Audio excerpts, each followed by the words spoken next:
काल में छात्रों से फीस नहीं लेकर तमाम बड़े छोटे स्कूल कॉलेजों के लिए मिसाल बनकर उभरे मुंबई शिवाजी नगर बैगनवाड़ी के सरफराज मेमोरियल स्कूल ने एक कदम आगे बढ़ाते हुए स्कूल के बच्चों और अभिभावकों के लिए करियर गाइडेंस व बच्चों के पुरस्कार वितरण का कार्यक्रम आयोजित किया। गोवंडी स्टेशन के पास स्थित समाज कल्याण हॉल में आयोजित इस कार्यक्रम में समाज के विभिन्न तबके के दिग्गज लोगों ने पहुंचकर मार्गदर्शन किया। सुप्रीम कोर्ट के वरिष्ठ वकील MB केनी, एडवोकेट सैयद मुबीन, कवित्री लेखिका आबिदा खानम, उर्दू कारवां के प्रमुख फरीद खान सभी ने अपने विचार रखे और सरफराज मेमोरियल स्कूल की खूब तारीफ की।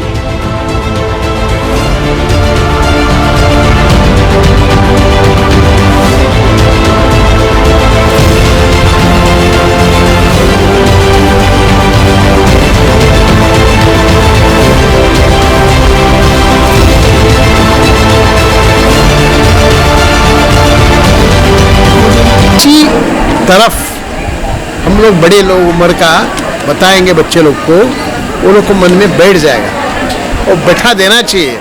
अल्लाह ताला उनका प्रोग्रेस बनाएगा उसमें। तो सीख के क्या होना है, हम तो गरीबी में से बिना खा के जाते स्कूल में जाते थे। अरे मैं ये बोलता है बड़ा वकील हो गया, 500 लोग हमारे पास काम कर रहे हैं, उसको होता है, अल्लाह ताला करेगा। लेकिन बच्चों को किसी हालत में स्कूल छुड़ाने का नहीं है। खाना नहीं खावे, भूखा रहे, कोई बात नहीं। मार हमको ऐसा मारता था टीचर, फीस नहीं लिया करके, फीस नहीं दिया, इधर से इधर ऐसा मारता था। क्या करें हम, मेरे पास मम्मी का पास पैसा नहीं था। बट लोगों को ये सिखाना चाहिए बच्चों को कि बाबा तालीम का ऊपर कुछ भी नहीं है, तालीम का पीछे लगो, उसी से प्रोग्रेस हो सकता है। आदमी इंसान बनना चाहिए तो तालीम चाहिए। क्या बात, इसके लिए ऐसा प्रोग्राम करके सब बच्चे लोग को एनकरेज करेंगे, ये हम लोग का फर्ज है, करना ही चाहिए और हम लोग करेंगे इंशाल्लाह। तो देखिए ऐसा है, इस तरह के प्रोग्राम जो है सिर्फ एक बार नहीं बल्कि हर महीने और हर हफ्ते होना चाहिए। हर फैमिली बाकायदा मूवमेंट चलाना चाहिए एजुकेशन के बारे में, लोगों के मोरल के बारे में, लोगों को सोशली एक्टिव करने के बारे में, लोगों को एजुकेशनली एक्टिव करने के बारे में। इस तरह की एक मूवमेंट की ज़रूरत है। It's not one program, it's a requirement of movement is there, इस movement is should be there. Thank you. ये जो बच्चों के लिए कार्यक्रम रखा गया, आप लोगों ने आपके अनुभव भी बांटे, कितना ये अनुभव का उनको बच्चों पेरेंट्स को इससे प्रेरणा मिलेगी, क्या लगता है? बड़ा अच्छा प्रश्न आपने किया, बड़ा अच्छा सवाल पूछा है आपने। इस क्वेश्चन का जवाब मेरे पास ये है कि जो बात दिल से निकलती है वो असर रखती है। तो दिल से जब हम कम्युनिकेट करते हैं तो वो बातें असर करती हैं। और हम जो आज बात कर रहे हैं यहाँ पर, हम प्रैक्टिकल हमारे साथ हमने ज़िंदगी में जो देखा, जो हमारे साथ हुआ, जिस ज़िंदगी को हमने जिया, उन सब बातों को हमने आज ये जो हमारे भविष्य है, हमारे ये बच्चे, हमारे देश का, हमारे देश के फ्यूचर का, उनके सामने और उन पेरेंट्स के सामने हमने ये बात रखी है। क्योंकि ये स्कूल और स्कूल की ये फाउंडर का भी उनका यही सपना था, डॉक्टर सैयद सरफराज साहब का भी यही सपना था कि आने वाली जनरेशन जो है, यानी irrespective of class, community and religion, तो यानी जात धर्म भेदभाव के बगैर सब लोग एजुकेशन हासिल करें, तालीम हासिल करें और आगे बढ़ें। अगर एजुकेशन नहीं होगी तो हमारा देश तरक्की और उन्नति नहीं कर सकता। क्योंकि देश अगर एजुकेशन के बच्चे लोग आगे जाके जनरेशन एजुकेशन नहीं पाएगी तो उनके पता नहीं होगा कि किसे हमको सेलेक्ट करना है, किसे वोट देना है, किसको हमको आगे भेजना है। और अगर ये जाहिल रह जाएंगे, इलिटरेट रह जाएंगे, बगैर पढ़े लिखे रह जाएंगे, तो ये देश भी तरक्की नहीं करेगा और इनका एक्सप्लॉयटेशन होता रहेगा।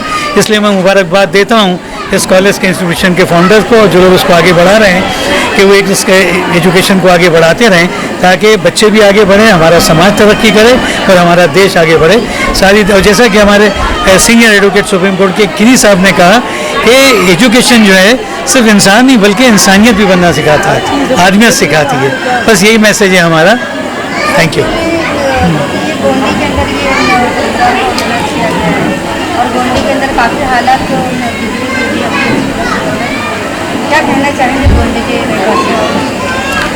जी, आपने एक सवाल थोड़ा सा डगर से हट के पूछा है और ये फैक्ट है, ये वास्तविकता है इसके अंदर, इसमें सच्चाई है, क्योंकि ये एक पिछड़ा हुआ इलाका है, या था किसी ज़माने में बहुत ज़्यादा। आज काफ़ी फ़र्क हो गया, यहाँ पे भी बहुत सारा डेवलपमेंट हुआ है, कुछ अच्छे रिप्रेजेंटेटिव आए जिन्होंने यहाँ के लिए काम किया और ये डेवलपमेंट यहाँ हुआ और हो रहा है। लेकिन एक बात ये, जैसा कि शुरू में कहा गया, मेरे बहुत सारे साथियों ने कहा यहाँ पे, मेरे बड़े अच्छे साथी फरीद खान साहब ने, उन्होंने कहा कि एजुकेशन के बगैर बात नहीं बनेगी।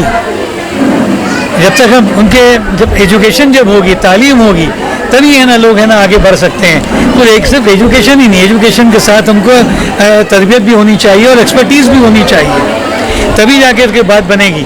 मैं आपके तवज्जुह से फिर ये कहना चाहूँगा और मुबारकबाद देना चाहूँगा हमारे इस स्कूल के सरबराह आज की तारीख़ में, बल्कि डॉक्टर सैयद सरफराज साहब के साहबजादे अब्दुल रहमान साहब और इमरान साहब को, कि वो जितनी तगोदो जितनी मेहनत कर रहे हैं, मैं उन्हें मुबारकबाद देता हूँ। और आपके चैनल के तवज्जुह से मैं मासेस से, पब्लिक से ये अपील करता हूँ कि स्कूल के लिए दामे दरमे कदम सुखाने आगे आएँ।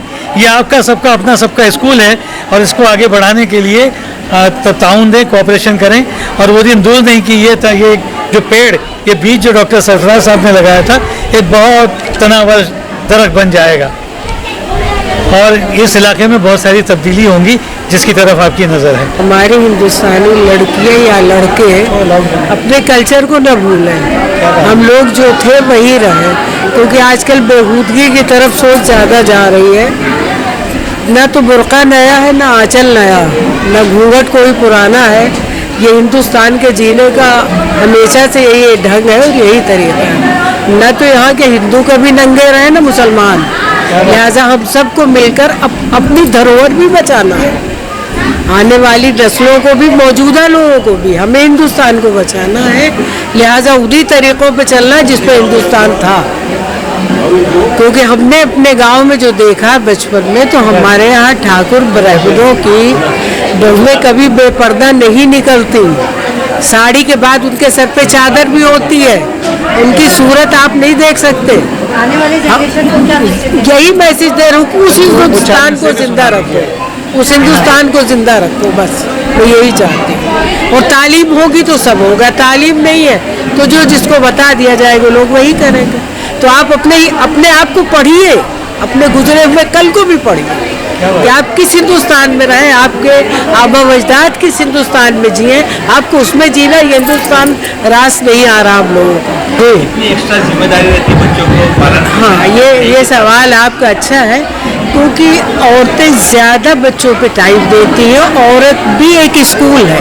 हमारे यहाँ कहा गया कि माँ की गोद सबसे पहला मदरसा है जहाँ बच्चे की तरबियत और तालीम होती।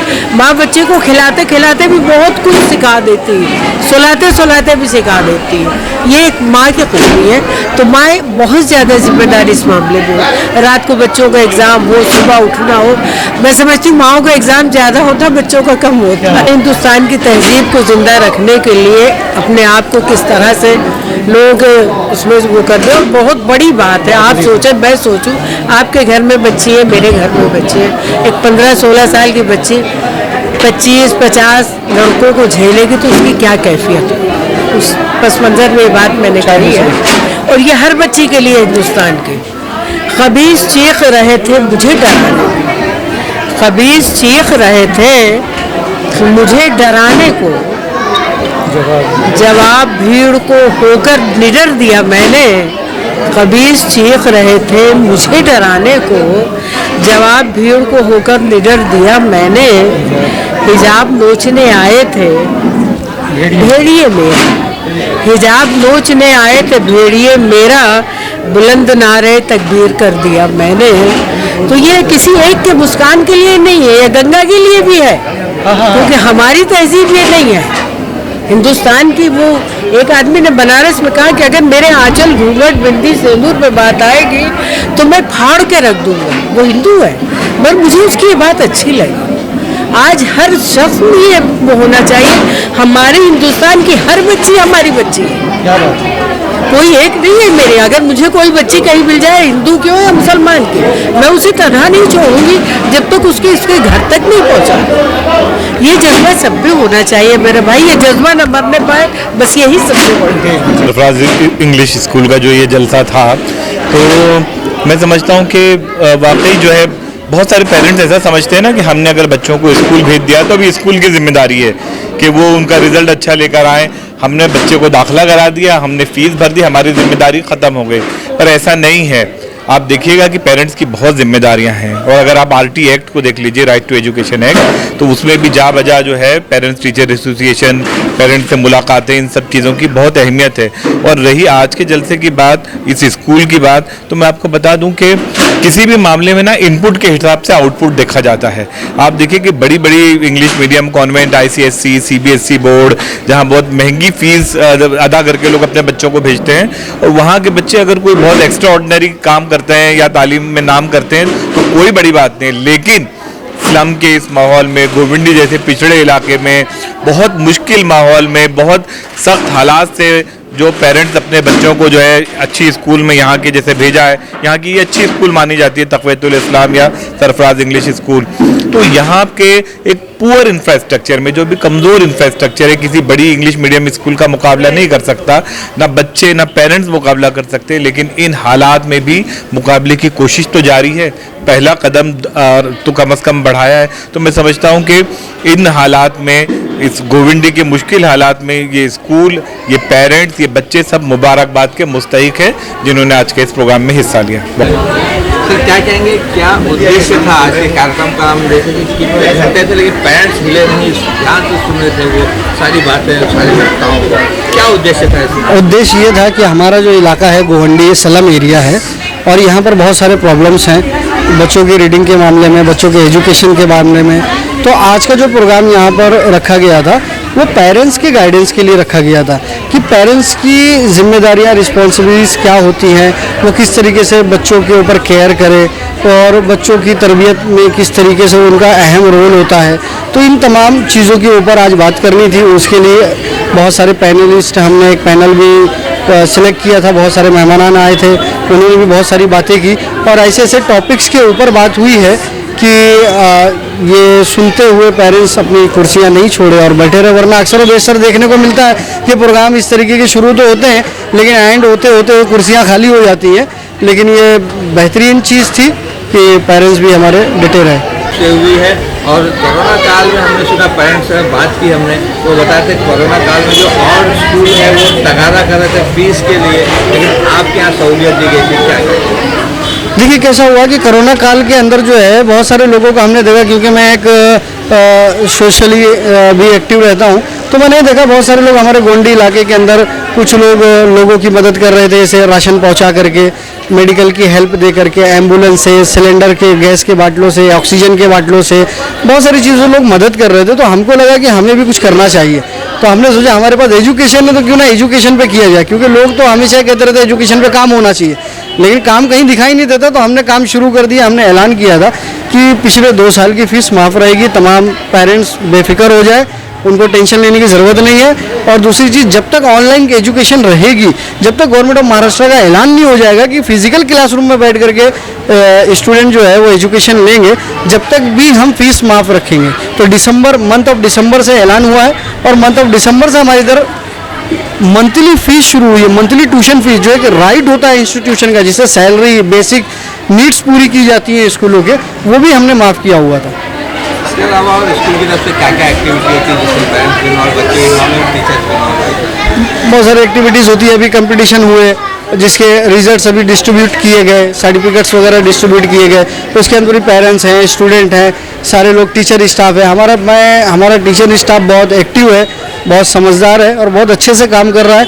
और हमारे पेरेंट्स भी माशाल्लाह बहुत एक्टिव हैं और अपनी जिम्मेदारियों को समझते हैं, और टीचिंग स्टाफ भी। तो सब मिल जाएं, एक हो जाएं तो बन सकते हैं खुर्शीदो मूवी, वरना इन बिखरे हुए तारों से क्या बात बनी। भविष्य की योजनाएं तो यही है सर कि हम ये चाहते हैं कि लड़कियों के लिए इंटर कॉलेज हो, चूँकि हमारा उर्दू मीडियम अंजुमन तक़वीदुल ईमान उर्दू हाई स्कूल तक है, तो हमारी कोशिश है कि जूनियर कॉलेज हो, सरफराज मेमोरियल अभी प्राइमरी सेक्शन तक है, तो हमारी कोशिश हो सेकेंडरी हो, मजीद इस फील्ड के अंदर काम करते रहेंगे इंशाल्लाह।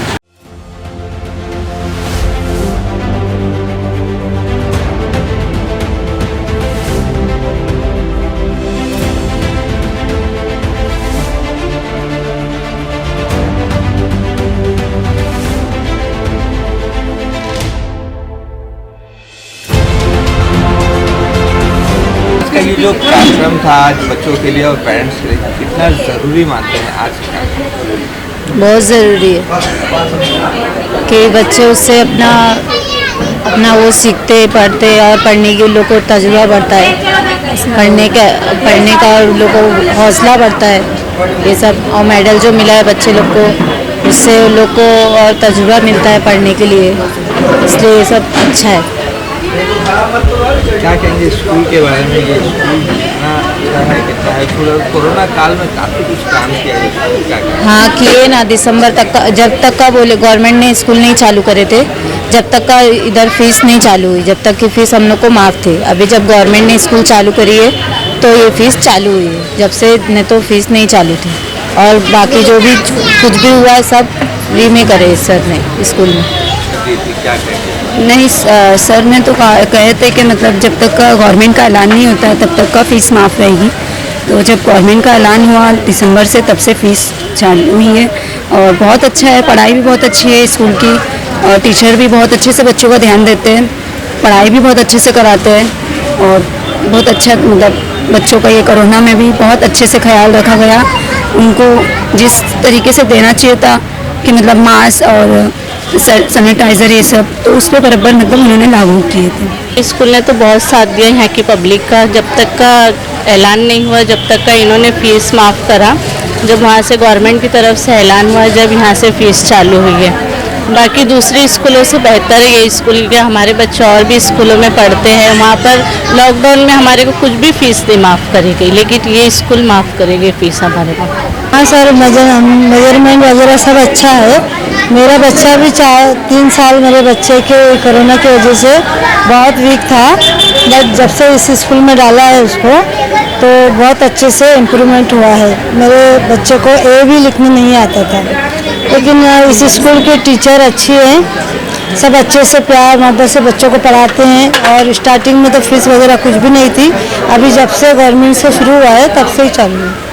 बाकी पहले फीस वगैरह कुछ नहीं थी और टीचर बहुत अच्छी है।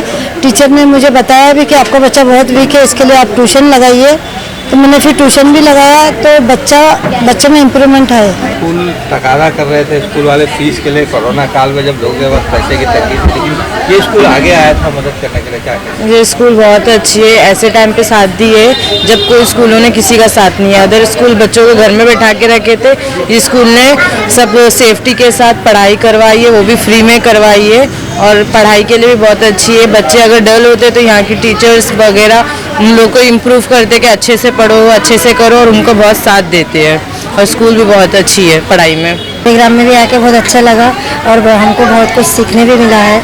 मगर स्कूल बहुत अच्छी है, इतना परेशान हो सकते थे कि ऐसे हाल में कैसे पढ़ाएंगे, कैसे स्कूल में डालेंगे, मगर बहुत अच्छा लगा। स्कूल बहुत अच्छी है, बच्चों को अच्छे तरबियत देते हैं, ध्यान देते हैं अच्छे। मैं जब ये मेरी बेटी का एडमिशन कहीं हो नहीं रहा था लॉकडाउन में, मगर ये मतलब स्कूल में मेरी बेटी का एडमिशन सख्त लॉकडाउन में हुआ। और एडमिशन के वक्त सर ने हम लोग से कहा था कि फ़ीस नहीं ली जाएगी जब तक कि सरकार की तरफ से ऐलान नहीं होगा। वाकई यहाँ के सदर प्रिंसिपल अपनी बात पर मुत्तफिक रहे।